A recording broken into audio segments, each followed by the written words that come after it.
Hello 9th class students, hope all of you are fine at your home. Students, actually as you know that 9 to plus 2 schools has been opened and I am providing the offline and online classes to my students. So there is no need to upload the YouTube videos from my school site. But as per the demand of some students who are not belonging to my school, but continuously they are demanding for my videos, and also they demand that through notes I teach them. So as a teacher, I think it's my responsibility to teach them whether they belong to my school or not. Okay, so for the sake of the students other than my school, okay, I am going to upload my new video on the chapter that is a rural local self-government. Okay, so students, first part is the federal structure of the government. अब देखो जो हमारी country का federal structure of the government of India, अगर हम government of India की बात करते हैं, of the government of India, federal structure of government of India. Federal में वैसे हम देखो लेते हैं mainly two types of government, that is the union government and the state government. But अगर हम थर्ड विंग की बात करते हैं, so third wing is also added in it, that is the local self government. तो federal structure होता है India में, यहाँ पर यूनियन गवर्नमेंट है, that is the central government. Then all the states have their own government, state governments के अंदर आती है वो. And then third is the local self government. And then local self government is divided into the two parts, rural and urban. Rural means that belongs to the villages. आपने पंचायत के बारे में सुना होगा, विलेज में पंचायत होती है.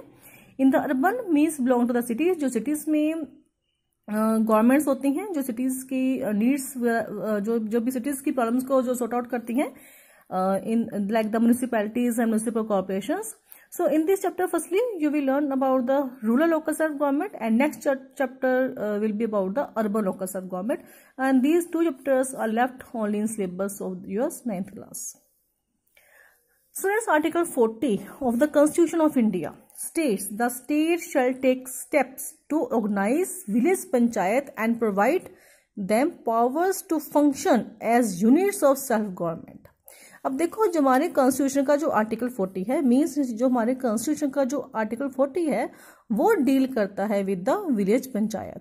तो आर्टिकल 40 कहता है कि जो स्टेट है वो स्टेप लें, they take the step to organise village panchayat. Means अपने स्टेट में वो विलेज पंचायत को ऑर्गेनाइज करवाएं, and also provide them powers, और विलेज पंचायत को वो पावर्स प्रोवाइड करें to function smoothly, to function as a self government.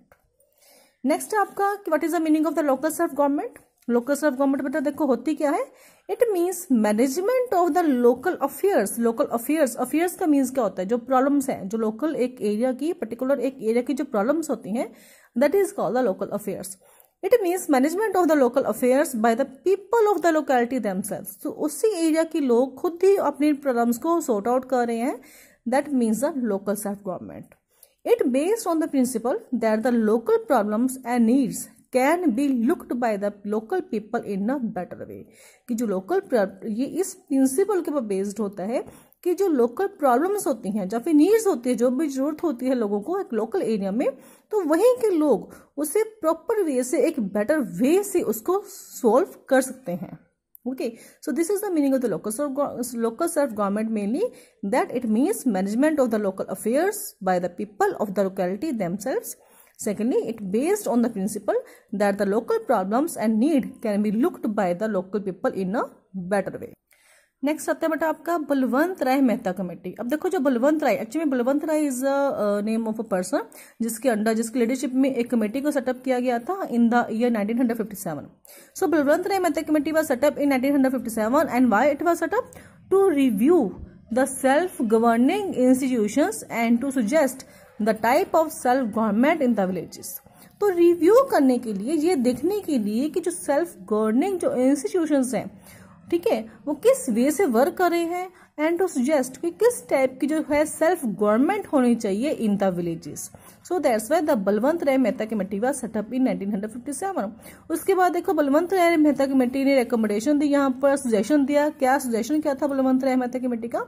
A 3-tier Panchayati Raj system. अब इसने कहा बलवंत राय मेहता कमेटी के अकॉर्डिंगली एक 3-tier पंचायती राज सिस्टम होना चाहिए, जिसमें कि 3 टीयर्स कौन से होंगे? Village panchayat eight the village level, उसके बाद ब्लॉक समिति और पंचायत समिति at the block level, Zila Parishad at the district level.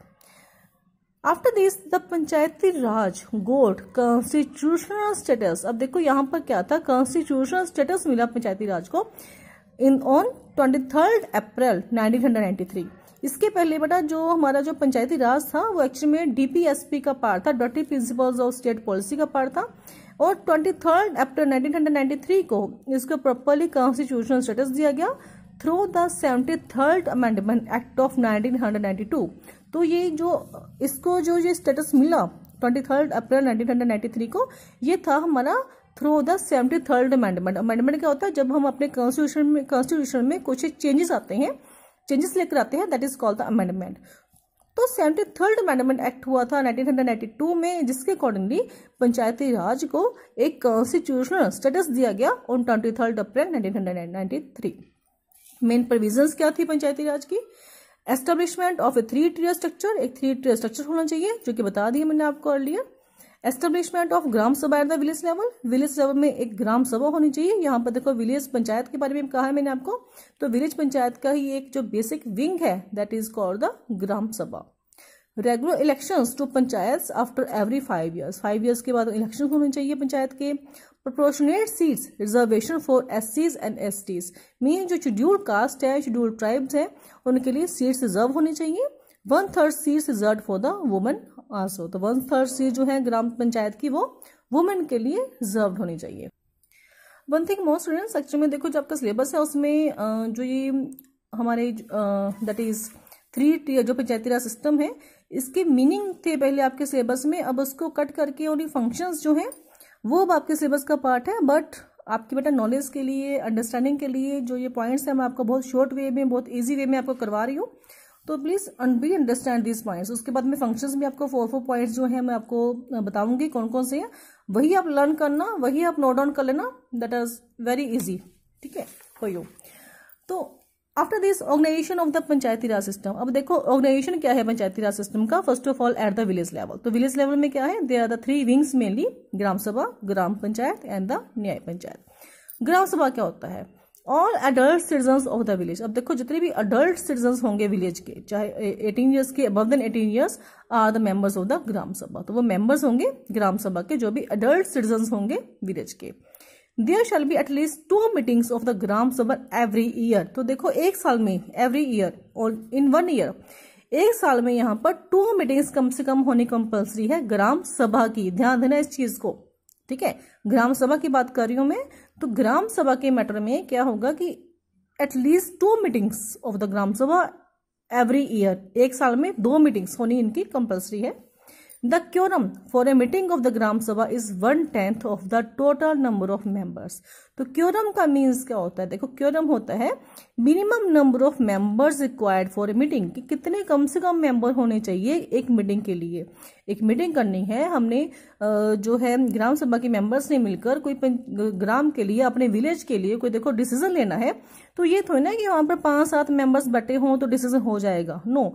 तो ये होता है कि जितने भी मेंबर्स हैं उनका 1/10, देखो क्योरम की रिक्वायरमेंट कितनी होती है, 1/10, कि जितने भी मेंबर्स हैं उनका 1/10 पार्ट जो है वो मीटिंग में कंपल्सरी है अटेंड करना उनको, तभी मीटिंग होगी, अदरवाइज मीटिंग नहीं होगी। सो क्योरम क्या होता है? Minimum number of members required for a meeting, और क्योरम है कितना? That is 1/10 of the total number of members. Next होता है आपका फंक्शंस ऑफ द ग्राम सभा। आपने देखो ओनली 4 फंक्शंस करने हैं, चाहे वो ग्राम सभा के हैं, चाहे वो आपके विलेज पंचायत के, जिला परिषद के, ठीक है। तो फंक्शंस क्या है ग्राम सभा के? First of all to approve the plans and programmes for social and economic development. तो जो भी जो प्लान्स हैं, प्रोग्राम्स हैं सोशल और इकोनॉमिक डेवलपमेंट के लिए, लोगों के बेनिफिट के लिए जो भी प्लानिंग वगैरह जो चल रही है उसको अप्रूव करना, that is a function of the Gram Sabha. Mobilize voluntary labour. अब देखो वॉलंटरी लेबर क्या होती है?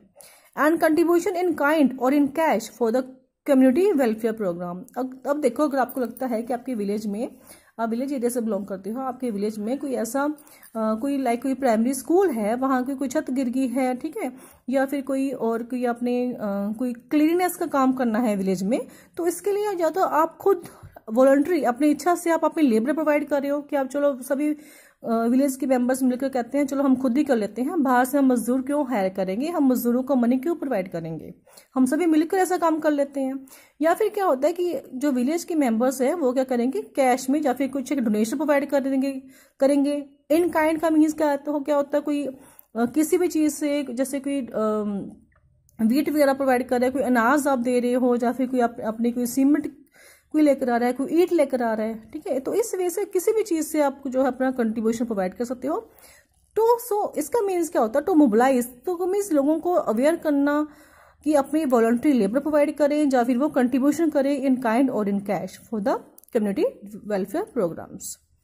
To promote unity and harmony among all sections of the society, तो सभी सेक्शंस में, जो सोसाइटी के सभी सेक्शंस हैं, चाहे वो एससीज हैं, एसटीज हैं, या फिर आप रिलीजन वाइज ले सकते हो, हिंदूज हैं, मुस्लिम्स हैं, किसी भी तरह से जो सेक्शंस हैं सोसाइटी में, उन सभी में यूनिटी एंड हार्मनी की, भाईचारे की जो एक फीलिंग है उसको प्रमोट करना। To approve the budget for the year, तो पूरे साल का जो बजट है कि कितना हमें इनकम होगी, कितना एक्सपेंडिचर होगा, उसको अप्रूव करना। These are the functions of the Gram Sabha. तो students, I think it's enough for today. In the next video lecture, I will cover up about the Gram Panchayat. Very soon, I will upload my second video also on this chapter. Have a nice day. Goodbye, all of you.